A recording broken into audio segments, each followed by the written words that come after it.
MC Press Online presents Video Tutorials with Joe Pluta. Video Tutorial Volume 1, WDSC Basics. Tutorial number 4, using the Remote Systems Explorer view to set up your work session. In our previous tutorial, we learned how to open a member. Next, I'm going to show you how to set up your environment. I'll show you how I would start a brand new project, complete with creating a library and copying a source file into it.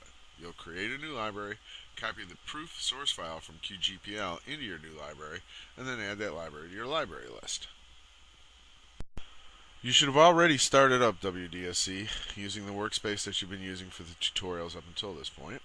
Your workbench should look like what you see on the screen.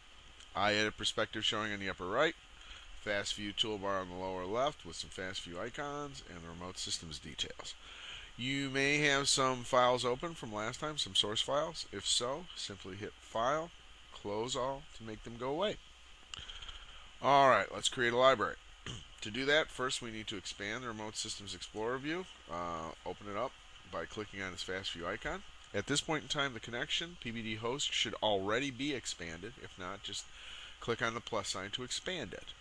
Now we'll create the library by right-clicking on the iSeries objects and selecting New Library from the context menu. At this point, we type in the library name. I'm going to use PBDTUT. And at this point, it's up to you whether or not you want to make it a test library and whether or not you want to add some additional text, such as PBD Tutorial Library. Hit Finish. You will be prompted for your user ID and password if you're not already connected, and then hit OK. The system will connect and the library will be created. Not only that, but at the end, a filter will be created for that library and placed at the bottom of your iSeries objects. And there you can see, there's the filter, PBD Tut Library, and there is the actual library entry itself. At this point, you can now copy the source file. I'm going to assume that QGPL is in your library list. If it's not, you'll have to select a source file from another library. At this point in time, though, I will start with QGPL. Let's expand QGPL and now roll down to look for the file.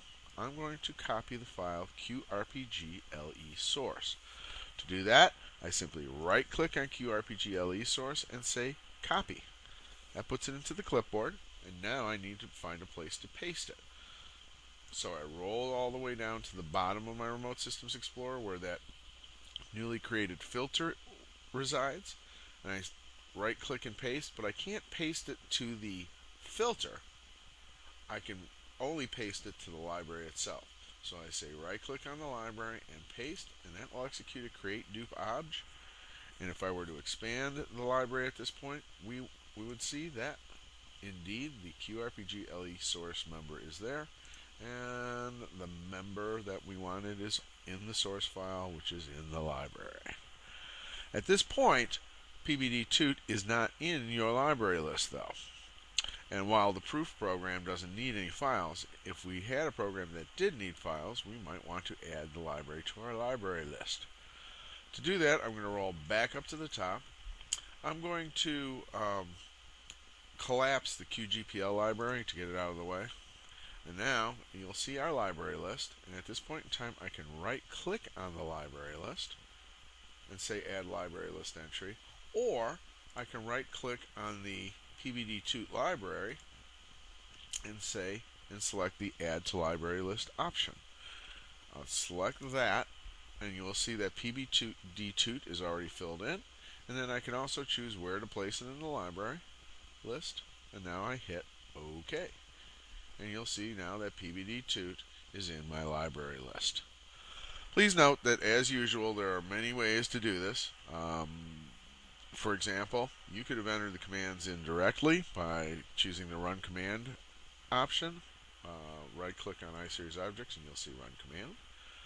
Another way to do this is to expand the iSeries Commands entry in the list, and you will see that there are a number of predefined commands, including things like creating libraries, creating duplicate objects, adding libraries to the library list. However, I wanted you to get comfortable with the idea of pointing and clicking and copying and pasting using the clipboard, because that will be available throughout WDSC. That's it for this tutorial. In the next installment, I'll show you how to compile and set up breakpoints. Thanks. This has been an MC Press Online production. This has been a Pluto Brothers design tutorial.